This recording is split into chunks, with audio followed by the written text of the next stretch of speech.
রাজধানীতে অসহনীয় পর্যায়ে কাঁচা সবজির দাম। ভারত থেকে আমদানি হওয়ার পরও কিছুটা কমেছে কাঁচা মরিচের দাম। ঢাকার বাজারগুলোতে কাঁচা মরিচের কেজি বিক্রি হচ্ছে 250 থেকে 300 টাকা দরে। পটল, চিচিঙ্গা, ঢেঁড়স, কাকরোল সবকিছু বিক্রি হচ্ছে 80 থেকে 100 টাকা করে। বেগুন ও টমেটোর বিক্রি হচ্ছে 120 টাকা কেজি দরে। এদিকে ব্রয়লার মুরগির দাম কেজি প্রতি 180 থেকে 200 টাকা।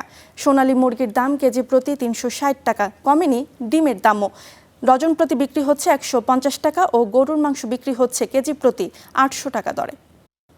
রাজধানীর হাতিরপুল বাজার থেকে নিত্যপণ্যের দরদাম নিয়ে বিস্তারিত জানাতে আমাদের সাথে যুক্ত হচ্ছেন সহকর্মী আফরোজা লামিয়া। আফরোজা, আমরা একটু আগে জেনেছি কাঁচা মরিচের দাম কিছুটা কমেছে বাইরে থেকে আমদানি করার জন্য। ক্রেতা বিক্রেতারা কি বলছে আর অন্যান্য নিত্যপণ্যের দাম কেমন দেখছেন আমাদের জানাবেন। রিমি, বর্তমানে যেই বাজারে আছি হাতিরপুল বাজার, এই বাজারে কিন্তু অন্যান্য বড় খুচরা বাজারগুলোর তুলনায় একটু বেশি দামে সব কিছু বিক্রি হয়ে থাকে। যেমনটি আপনি বলছিলেন যে ভারত থেকে কাঁচামরিচ আমদানি হওয়ার কারণে কাঁচামরিচের দাম এখন কিছুটা কমেছে।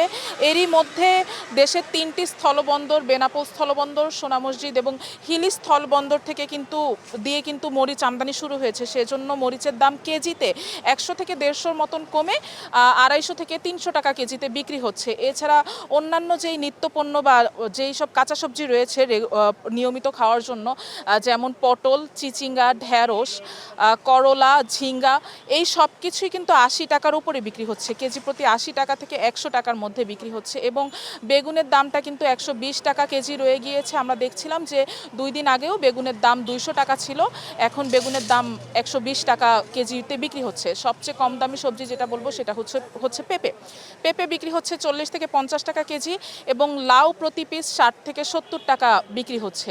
এছাড়া টমেটোর দামটাও বেশি, 120 টাকা কেজিতে বিক্রি হচ্ছে। বিক্রেতারা বলছেন যে উৎপাদন ঘাটতি এবং সরবরাহ খরচ বেশি হওয়ার কারণে কিন্তু দাম কিছুটা বাড়তি এবং ক্রেতারা বলছেন যে দাম 100 টাকা থেকে কিছুটা কমলেও দাম এখনও ক্রয় ক্ষমতার বাইরেই রয়ে গিয়েছে।